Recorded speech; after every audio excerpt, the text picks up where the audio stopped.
Bonjour à tous et bienvenue pour une nouvelle vidéo. Peugeot a présenté hier sa nouvelle version de la 9X8 et on va en parler.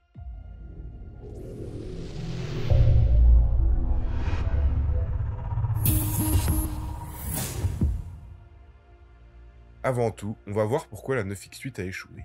Et encore, c'est un bien grand mot. Car après avoir été leader sur plusieurs tours 24 heures du Mans, un premier podium à Fuji et failli finir deuxième en cette première course de cette saison, la 9X8 n'a pas démérité.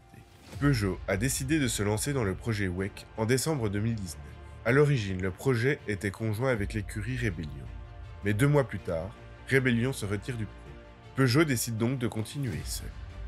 Si vous ne l'avez pas vu, allez voir la vidéo de Depiello sur l'échec de la 9X8. Je vais vous en faire un petit résumé. Quand Peugeot s'engage, le règlement impose des roues de dimensions identiques entre l'avant et l'arrière. Peugeot est allé voir la FIA pour demander s'il pouvait passer à 29 cm à l'avant et 34 à l'arrière, plutôt que 31. Mais la FIA refuse. Peugeot commence donc à plancher sur son sujet. C'est ce qui donnera la 9X8 avec une balance 50-50 quasiment parfaite. Sauf que tout ne s'est pas passé comme il faut. Car les constructeurs qui se sont intéressés à cette catégorie, de plus en plus nombreux, sont venus demander à la FIA la même chose que Peugeot. Et la FIA a fini par céder, sauf que Peugeot était déjà trop avancé dans son projet. Mais le résultat en piste n'a pas été au rendez-vous. Peugeot a donc décidé de travailler sur sa nouvelle 9X8, avec le nouveau règlement. Du fait du changement de réglementation autorisant des configurations de pneus plus performantes, l'équipe de Peugeot Sport a adapté l'aérodynamique de la 9X8 et a modifié 90% de la carrosserie. Et il faut donc un appui à l'arrière, d'où l'ajout d'un élan.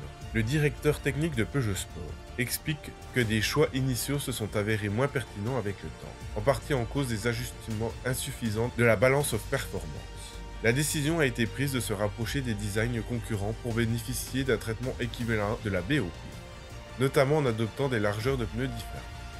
La voiture conserve le même châssis, mais inclut de nombreuses améliorations pour la fiabilité et la performance. Le directeur du design de la marque Peugeot décrit la nouvelle livrée comme mettant en avant un pack lion, symbolisant parfaitement l'esprit d'équipe et les valeurs de la course d'endurance. La version 2023 de la Peugeot 9X8 fera place à la version 2024 lors des 6 heures d'Imola le 21 avril prochain, en espérant rappeler le succès de Peugeot sur ce même circuit en 2011. Malgré les 90% de carrosseries différentes, on reconnaît toujours bien la 9X8. Et elle est toujours aussi belle. L'aileron a été intégré de manière très discrète. C'est maintenant la 3e livrée de la 9X8. La première était grise, la deuxième est arrivée avec les 24 heures du Mans et était beaucoup plus colorée. Et celle-ci est juste magnifique. On ne risque pas de la louper sur la piste.